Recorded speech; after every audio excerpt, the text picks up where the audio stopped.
जय Shri Jagannath friends welcome welcome welcome स्वागत करुछि आपण मानकु आज वीडियो को ए वीडियो माध्यम आम आज जानिबा अमावास्या और पूर्णमी दुई भौणीकर कथा। आसतु वीडियो टी आरंभ करवा। वीडियो टी लास्ट पर्यंत शुणु, जमा भी स्किप करंतु नहीं। गोटे राज्य रे जने राजा एवं जने राणी रहुथिले। तांकर चारि संतान थिले, दुई पुआ और दुई झियो। गोटे झियर नाम पूर्णिमा और अन्य झियर नाम अमावास्या थिला। पूर्णिमा घरर समस्त काम करुथिले, किंतु भगवानकर मध्य उपासना करुथिले। एहा व्यतीत से गोमातार सेवा मध्य करुथिले, किंतु अमावास्या घर काम करुनथिले कि भगवान को पूजा करुनथिले किंबा गोमातार सेवा करुनथिले। तथापि राजा एवं राणी उभय पुओ एवं अमावास्या को बहुत भल पाउथिले, किंतु पूर्णिमा को भल पाउनथिले। राजांकर उभय पुओ एवं झियो धीरे धीरे बड़ हेले। राजा उभय पुओंक विवाह कराइले। एहा परे राणी राजा को कहिले जे दुई झियो विवाह योग्य होई सारिछंती, तेणु कौनसी भल प्रस्ताव देखि सेमानंक विवाह करंतु।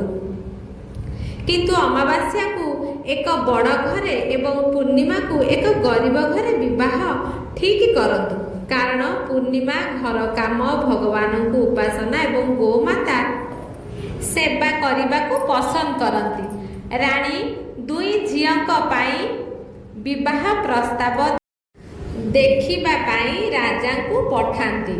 राजा ताको पड़ोसी राज्यर राजकुमारी सहित अमावास्यार विवाह एवं से गाँव में जड़े गरीब पुओ पूर्णचंद्र सहित पूर्णिमार विवाह स्थिर कले। जेतेबेले राजा ताको राणी को दुई भौणीक मध्य विवाह संपर्क विषय रे कहिले, सेतेबेले राणी भाबिबाकु लागिले जे एबे पूर्णिमा को भगवान किपरि साहाय्य करिवे, कारण से बहुत पूजा पाठ करती एवं गोमातार मध्य सेवा करती। किंतु पूर्णिमा भाई एवं भाउज पूर्णिमा को बहुत भल पाउथिले, कारण पूर्णिमा सेमानंकु घरोई कार्य रे साहाय्य करुथिले। राजा सेमानंकर किछि दिन परे विवाह करिदेले। जेतेबेले राजा एवं राणी दुई झियो को विदाय देले, सेमाने विदाय समय रे अमावास्या को बहुत धन देले एवं पूर्णिमा को किछि भी देले नाही। एहा परे उभय भौणी निज निज शाशु घर को गले।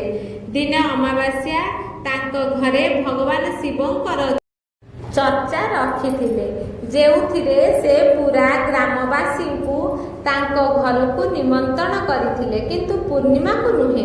जेतेबेले गाँव महिला माने अमावास्या को घर को जाइथिले, पूर्णिमा तांको घर बाहरे बसिथिले। सेतेबेले सेही महिला माने पूर्णिमा को कहिथिले जे आपणक भौणी शिवक चर्चा रखिछंती, तुमे आसीबो नाही?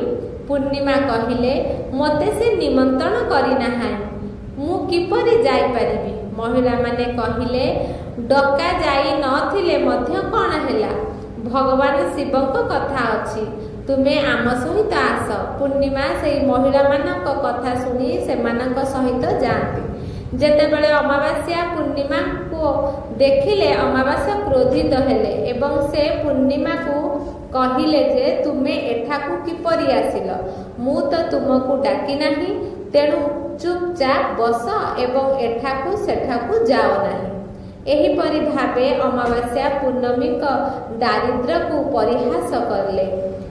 अमावास्यांकर एही कथा सुनी पूर्णिमा का आखिरु लुह झरिबाकू लागिला एवं प्रभु शिवंक निकटरे हाथ जोड़ी पूर्णिमा तांको मनरे प्रभु को कहिबाकू लागिले, हे भगवान, पूजा करिबा, घर काम करिबा एवं गोमातार सेवा करिबा कोन भूल कि? सर्वशेष रे मोर दोष कोन? तुमे मते केबे संतुष्ट करिब? शिव चर्चा शेष न हेबा पर्यंत ପୂର୍ଣ୍ଣିମା ବାରମ୍ବାର ମନରେ ଭଗବାନଙ୍କୁ ଏହା କହିଥିଲେ। ଅମାବାସ୍ୟା ଈଶ୍ୱରଙ୍କ ପ୍ରସାଦ ବଣ୍ଟନ କରିବା ଆରମ୍ଭ କଲେ। ସେ ସମସ୍ତଙ୍କୁ ଭଗବାନଙ୍କର ପ୍ରସାଦ ଦେଲେ, କିନ୍ତୁ ପୂର୍ଣ୍ଣିମାଙ୍କୁ ଦେଲେ ନାହିଁ। ଯେତେବେଳେ ସେ ଘରକୁ ଫେରିଲେ, ବାଟରେ ସେ ଭାବିଲେ, ପିଲାମାନେ ପ୍ରସାଦ ମାଗିଲେ ମୁଁ କ'ଣ କହିବି? ସେ ଭାବିଲେ ଯେ ସେ ତାଙ୍କ ମା ଘରକୁ, ମୋ ଭାଇ ଏବଂ ଭାଉଜଙ୍କ ପାଖକୁ ଯାଇ ସେଠାରୁ ପିଲାମାନଙ୍କ ପାଇଁ କିଛି ଆଣିଦେବେ। ଏହିପରି ଭାବି ସେ ଘରକୁ ଆସି ତାଙ୍କ ସ୍ୱାମୀ ଏବଂ ପିଲାମାନଙ୍କୁ କହିଲେ ଯେ ମୁଁ ମୋର ମା ଘରକୁ ଯାଉଛି। ପୂର୍ଣ୍ଣିମା ତାଙ୍କ ମା ଘରକୁ ଚାଲିଗଲେ। ଯିବାବେଳେ ରାସ୍ତାରେ ସେ ଏକ ସିମେଣ୍ଟର ଗୋଲିଆ ସ୍ଥାନ ଦେଖିଲେ, ଯେଉଁଥିରେ ତୁଳସୀ ଗଛ ଲଗାଯାଇଛି। ସେହି ସ୍ଥାନରେ ଜଣେ ମହିଳା ଥିଲେ। ସେ ତୁଳସୀ ମା ବ୍ୟତୀତ ଅନ୍ୟ କେହି ନଥିଲେ। ସେହି ବୃଦ୍ଧ ମହିଳା ପୂର୍ଣ୍ଣିମାକୁ କହିଲେ, ଝିଅ, ତୁମେ କିଏ ଏବଂ ତୁମେ କେଉଁଠାକୁ ଯାଉଛ? ତାପରେ ପୂର୍ଣ୍ଣିମା ନିଜକୁ ପରିଚୟ କରାଇଲେ। ତାପରେ ବୃଦ୍ଧ ମହିଳା ପୂର୍ଣ୍ଣିମାକୁ କହିଲେ, ହେ ତୁଳସୀ ଗଛ, ଶୁଖି ଯାଇଛି, ଏଥିରେ କିଛି ପାଣି ଦିଅ ଏବଂ ଏହି ସ୍ଥାନକୁ ସଫା କରିଦିଅ, ଯାହାଦ୍ୱାରା ମୁଁ କିଛି ଶୀତଳତା ପାଇପାରିବି। ପୂର୍ଣ୍ଣିମା କହିଲେ, ଠିକ୍ ଅଛି ମା। ସେ ପାଣି ଢାଳି ସେହି ସ୍ଥାନକୁ ସଫା କଲେ। ସେ ତାକୁ ସ୍ନାନ କରି ପାଦକୁ ଦବାଇ କହିଲା, ମା, ଆଉ କ'ଣ କାମ ଅଛି? ସେ କହିଲେ, ଆଉ କିଛି ନାହିଁ। ତୁମେ ଯାଇ ଫେରି ଆସିବା ପରେ ତୁମେ ମୋତେ ଦେଖା କରିବ। ପୂର୍ଣ୍ଣିମା କହିଲେ, ଠିକ୍ ଅଛି ମା। ଏବେ ସେଠାରୁ ଚାଲିଗଲେ। ଚାଲି ଚାଲି ଯିବାବେଳେ ଏକ ଶିବ ମନ୍ଦିର ଆସିଲା। ସେଠାରେ ମଧ୍ୟ ଜଣେ ବୃଦ୍ଧ ବାବାଙ୍କୁ ଭେଟିଲେ।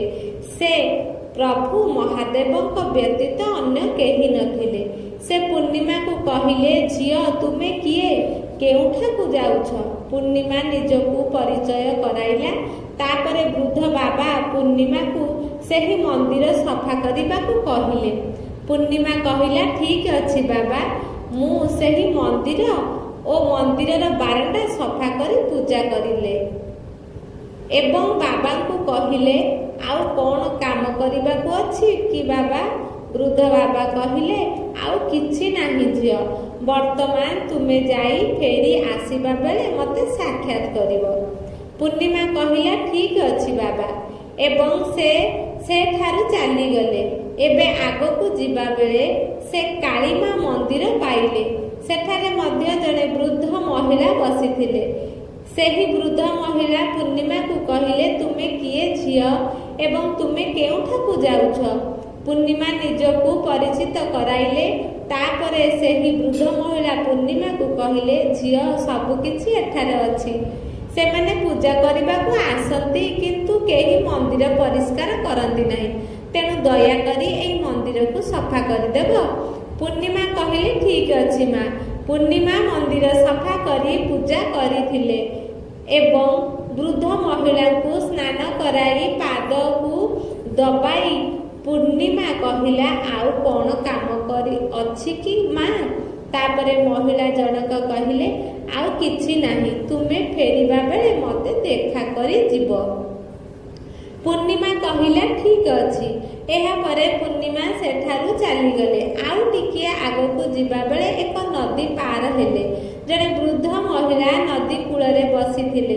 ସେ ପ୍ରକୃତରେ ମାତା ଗଙ୍ଗା ଥିଲେ। ବୃଦ୍ଧ ମହିଳା କହିଲେ, ତୁମେ କିଏ ଝିଅ ଏବଂ କୁଆଡ଼େ ଯାଉଛ? ପୂର୍ଣ୍ଣିମା ନିଜକୁ ପରିଚିତ କରାଇଲେ।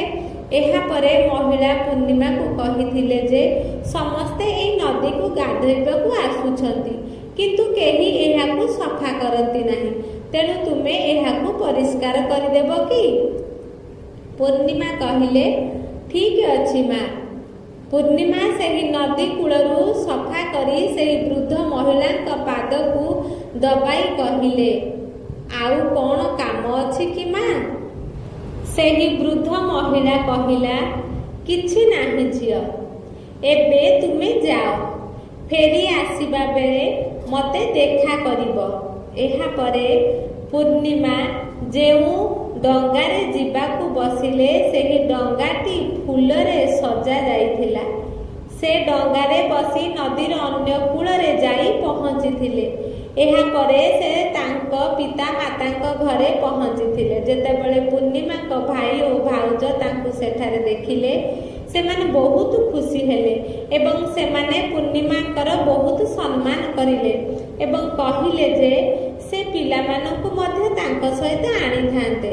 ଏହାପରେ ସମସ୍ତେ ରାତ୍ରି ଭୋଜନ କଲେ ଏବଂ ଶୋଇବାକୁ ଗଲେ ଏବଂ ସକାଳେ ପୂର୍ଣ୍ଣିମା ଯେତେବେଳେ ତାଙ୍କ ଶାଶୁ ଘରକୁ ଫେରିଯିବାକୁ କହିଲେ, ତାଙ୍କ ଭାଉଜ ତାଙ୍କୁ ଏକ ଲାଲ ଶାଢ଼ୀ ଦେଇଥିଲେ ଏବଂ ପିଲାମାନଙ୍କ ପାଇଁ ପୋଷାକ ଏବଂ କିଛି ଖାଦ୍ୟ ସାମଗ୍ରୀ ଏକ ବ୍ୟାଗରେ ରଖି କହିଥିଲେ ଯେ ତୁମେ ବହୁତ ଦିନ ପରେ ଆସିଛ, ସମୟ ଦେଖି ପୁଣି ଆସିବ। ପୂର୍ଣ୍ଣିମା କହିଲା ଠିକ୍ ଅଛି। ଏହାପରେ ପୂର୍ଣ୍ଣିମା ସେଠାରୁ ଚାଲି ଯାଇ ସେହି ନଦୀ କୂଳରେ ପହଞ୍ଚିଲେ। ନଦୀ ପାଖରେ ଥିବା ଏକ ଡଙ୍ଗାରେ ବସି କୂଳରେ ପହଞ୍ଚିବା ପରେ ପୂର୍ଣ୍ଣିମା ସେହି ବୃଦ୍ଧ ମାତାଙ୍କୁ ଭେଟିଥିଲେ, ଯିଏ ପ୍ରକୃତରେ ମାତା ଗଙ୍ଗା ଥିଲେ। ସେହି ବୃଦ୍ଧ ମା କହିଲେ, ଆସିଗଲୁ ଝିଅ? ପୂର୍ଣ୍ଣିମା କହିଲେ, ହଁ ମୁଁ ଆସିଗଲି ମା। ସେ ପୂର୍ଣ୍ଣିମାକୁ ଏକ ବ୍ୟାଗ ଦେଲେ ଏବଂ କହିଲେ ଯେ ଏହାକୁ ଘରକୁ ନେଇ ଖୋଲିବୁ। ପୂର୍ଣ୍ଣିମା କହିଲେ, ଠିକ୍ ଅଛି ମା। ବର୍ତ୍ତମାନ ପୂର୍ଣ୍ଣିମାଙ୍କ ପାଖରେ 2ଟି ବ୍ୟାଗ ହେଲା ଏବଂ ସେ ସେଠାରୁ ଚାଲିଗଲେ। ପୂର୍ଣ୍ଣିମା ଆଗକୁ ଯାଇ କାଳୀ ମାର ସେହି ମନ୍ଦିରକୁ ଗଲେ। ସେଠାରେ ମଧ୍ୟ କାଳୀ ମା ଜଣେ ବୃଦ୍ଧ ମା ରୂପରେ ବସିଥିଲେ। ସେ କହିଲେ, ଆସିଗଲୁ ଝିଅ? ପୂର୍ଣ୍ଣିମା କହିଲେ, ହଁ ମା ଆସିଗଲି। କାଳୀ ମା ମଧ୍ୟ ତାକୁ ଗୋଟିଏ ବ୍ୟାଗ ଦେଲେ, କହିଲେ ଏହାକୁ ଘରକୁ ଯାଇ ଖୋଲିବୁ। ପୂର୍ଣ୍ଣିମା କହିଲା, ଠିକ୍ ଅଛି ମା। ଏବଂ ଏବେ ପୂର୍ଣ୍ଣିମାଙ୍କର ପାଖରେ 3ଟି ବ୍ୟାଗ ହୋଇଯାଇଥିଲା। ପୂର୍ଣ୍ଣିମା ତାଙ୍କ ମୁଣ୍ଡରେ ଏକ ବ୍ୟାଗ ଏବଂ 2ଟି ହାତରେ 2ଟି ବ୍ୟାଗ ଧରି ସେଠାରୁ ଚାଲିଲେ। ତାପରେ ଆଗରେ ଭଗବାନ ଶିବଙ୍କର ମନ୍ଦିର ଆସିଲା, ଯେଉଁଠାରେ ଭଗବାନ ଶିବ ଏକ ବୃଦ୍ଧ ବାବାଙ୍କ ରୂପରେ ବସିଥିଲେ। ସେତେବେଳେ ସେ କହିଲେ, ଝିଅ ଆସିଗଲୁ? ତାପରେ ପୂର୍ଣ୍ଣିମା କହିଲେ, ହଁ ବାବା ମୁଁ ଆସିଲି। ତାପରେ ସେହି ବୃଦ୍ଧ ବାବା ପୂର୍ଣ୍ଣିମାକୁ ଏକ ବ୍ୟାଗ ଦେଲେ ଏବଂ କହିଲେ, ଏହାକୁ ତୁମ ଘରକୁ ନେବା ପରେ ଏହାକୁ ଖୋଲିବ। ପୂର୍ଣ୍ଣିମା କହିଲେ, ଠିକ୍ ଅଛି ବାବା। ଏବେ ପୂର୍ଣ୍ଣିମାଙ୍କ ପାଖରେ 4ଟି ବ୍ୟାଗ ହୋଇଯାଇଥିଲା। ସେ ଏକାକୀ କିପରି ଏହି 4ଟି ବ୍ୟାଗ ନେଇପାରିବେ? ତେଣୁ ସେ ପୁରୁଣା ଶାଢ଼ୀ ବାହାର କରି ସେହି 4 ବ୍ୟାଗକୁ ସେଥିରେ ବାନ୍ଧିଲେ। ବର୍ତ୍ତମାନ ପୂର୍ଣ୍ଣିମା ସେଠାରୁ ଆଗକୁ ଚାଲିବାକୁ ଲାଗିଲେ ଏବଂ ଟିକିଏ ଆଗକୁ ଯିବା ପରେ ସେଠାରେ ସେହି ତୁଳସୀ ମାଙ୍କୁ ଜଣେ ବୃଦ୍ଧ ମହିଳାଙ୍କ ରୂପରେ ବସିଥିବାର ଦେଖି ସେ ପୂର୍ଣ୍ଣିମାଙ୍କୁ ପଚାରିଲେ ଯେ ଆସିଗଲୁ ଝିଅ? ପୂର୍ଣ୍ଣିମା କହିଲେ, ହଁ ମା ଆସିଗଲି।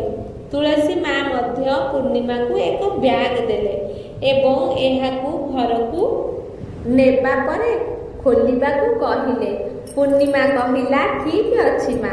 ଏବେ ପୂର୍ଣ୍ଣିମା ପାଖରେ 5ଟି ବ୍ୟାଗ ଅଛି।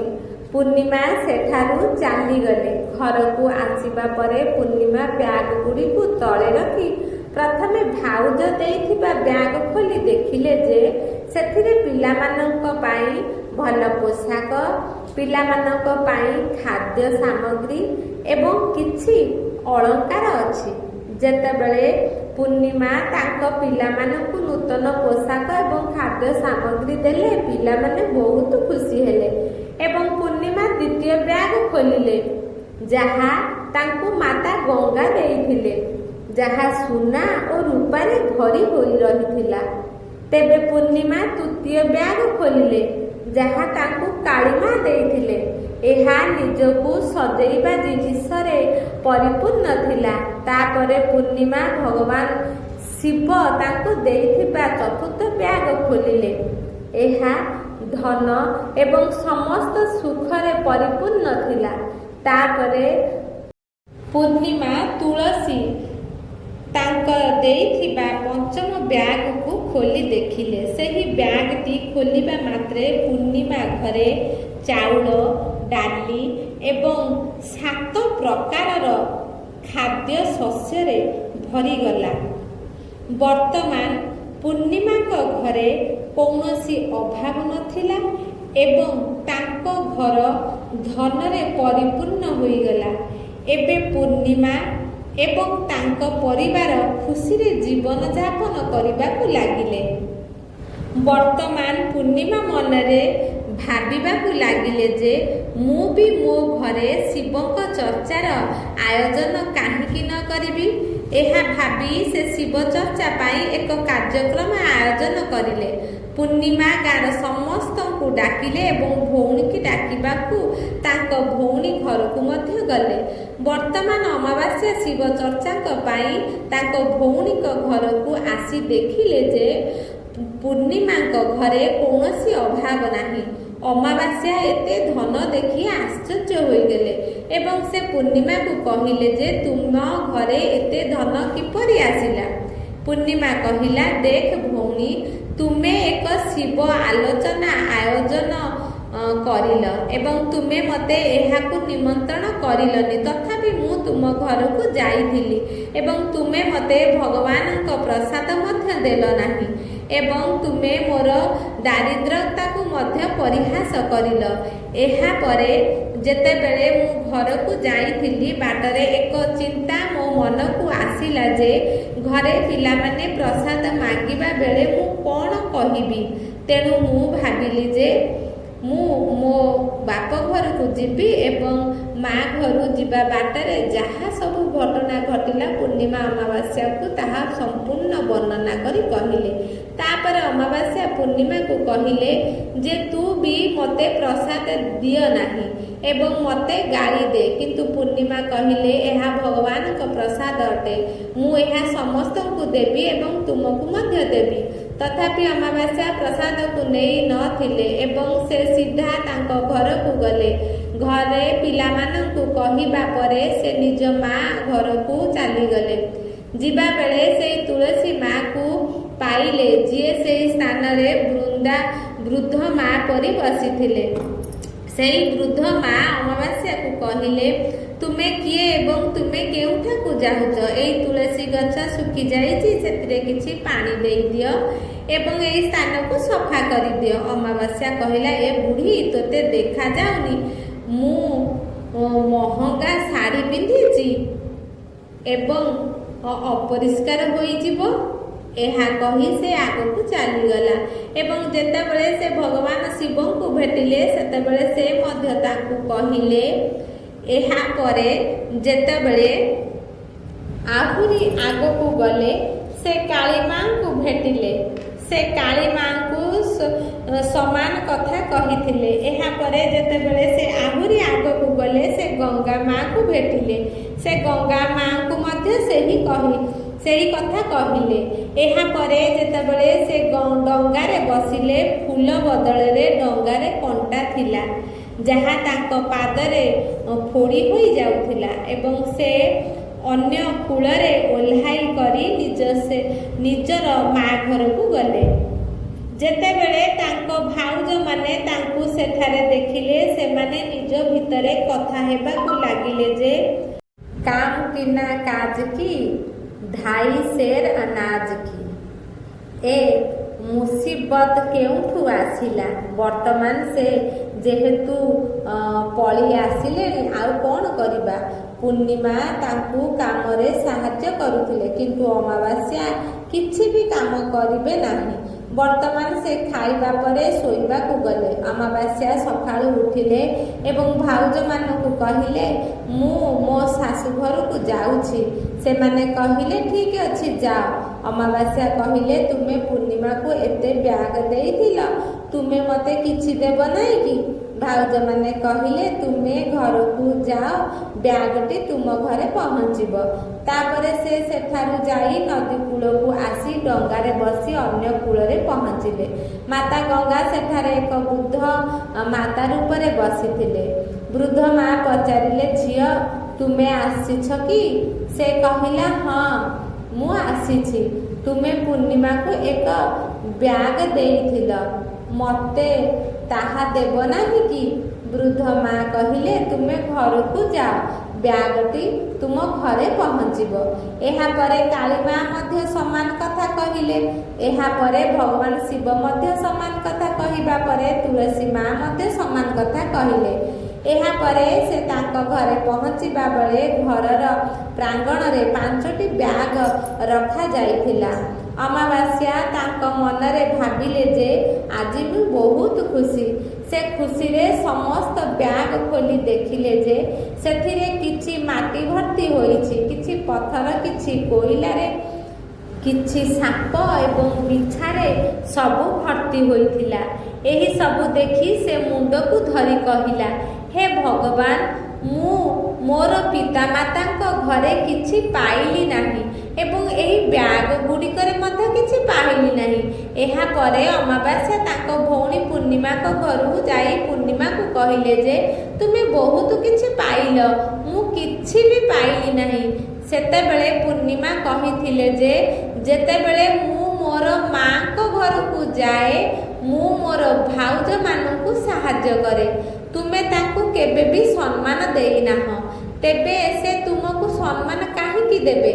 ଏହାପରେ ତୁମେ ମାତା ଗଙ୍ଗାକୁ ପ୍ରତ୍ୟାଖ୍ୟାନ କଲ ଏବଂ କାଳୀ ମାଙ୍କୁ ମଧ୍ୟ ପ୍ରତ୍ୟାଖ୍ୟାନ କଲ ଏବଂ ଭଗବାନ ଶିବକୁ ମଧ୍ୟ ପ୍ରତ୍ୟାଖ୍ୟାନ କଲ ଏବଂ ତୁଳସୀ ମାଙ୍କୁ ମଧ୍ୟ ପ୍ରତ୍ୟାଖ୍ୟାନ କଲ। ତେଣୁ ସେମାନେ ମଧ୍ୟ ତୁମକୁ କିଛି ଦେଲେ ନାହିଁ। ଅମାବାସ୍ୟା କହିଲା, ଭଉଣୀ, ମୋତେ କ୍ଷମା କର, ମୁଁ ତୁମକୁ ସବୁବେଳେ ନିର୍ଯାତନା ଦେଇଛି। ଯଦି ମୁଁ କିଛି ପାଇନଥାଏ ତେବେ ଏଥିରେ କିଛି ଫରକ ପଡ଼େ ନାହିଁ। ମୁଁ ଭଗବାନଙ୍କୁ ଉପାସନା କରି ସବୁ କିଛି ପାଇବି। ଦୟାକରି ତୁମେ ମୋତେ ଏହାର ରହସ୍ୟ କୁହ। ସେତେବେଳେ ପୂର୍ଣ୍ଣିମା କହିଲେ, ତୁମେ 3 ସୂତ୍ରର ଜ୍ଞାନ ଗ୍ରହଣ କରିବ।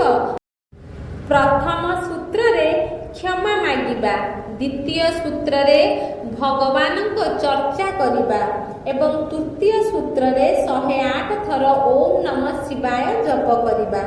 ଭଉଣୀ, ଭଗବାନ ଏହି ଯେଉଁ 3 ସୂତ୍ର ଦେଇଛନ୍ତି, ଏହି ସୂତ୍ର ଗୁଡ଼ିକୁ ତୁମେ ତୁମ ହୃଦୟରେ ଚିରଦିନ ପାଇଁ ରଖିବ। ମୋ ପାଖରେ କିଛି ବି ନଥିଲା, କିନ୍ତୁ ମୁଁ ସମ୍ପୂର୍ଣ୍ଣ ଶ୍ରଦ୍ଧାରେ ଭଗବାନଙ୍କର ପୂଜା କରିଲି। ସେଥିପାଇଁ ଭଗବାନ ମୋତେ ସବୁକିଛି ଦେଲେ। ଏହାପରେ ଅମାବାସ୍ୟା ତାଙ୍କ ଘରକୁ ଯାଇ ଭଗବାନଙ୍କୁ ପୂଜା କରିବା ଆରମ୍ଭ କଲେ ଏବଂ ଭଗବାନ ଶିବଙ୍କୁ କ୍ଷମା ମାଗିଲେ। ଗୋମାତାର ସେବା କରିବା ଏବଂ ଅନ୍ୟମାନଙ୍କୁ ସାହାଯ୍ୟ କରିବା ଆରମ୍ଭ କଲେ। ଯଦି ଭିଡ଼ିଓଟି ଆପଣମାନଙ୍କୁ ଭଲ ଲାଗିଥିବ ତାହେଲେ ଭିଡ଼ିଓକୁ ଗୋଟେ ଲାଇକ୍ କରିଦିଅନ୍ତୁ। ଯଦି ଚ୍ୟାନେଲରେ ନୂଆ ଅଛନ୍ତି ତାହେଲେ ଚ୍ୟାନେଲକୁ ସବସ୍କ୍ରାଇବ୍ କରନ୍ତୁ। ଆଉ ସାଙ୍ଗସାଥି ପ୍ରିୟଜନମାନଙ୍କୁ ଭିଡ଼ିଓଟି ସେୟାର କରନ୍ତୁ। ରହୁଛି। ଜୟ ଶ୍ରୀ ଜଗନ୍ନାଥ। ଭିଡ଼ିଓଟିକି ଲାଷ୍ଟ ପର୍ଯ୍ୟନ୍ତ ଶୁଣିଥିବାରୁ ଆପଣମାନଙ୍କୁ ବହୁତ ବହୁତ ଧନ୍ୟବାଦ।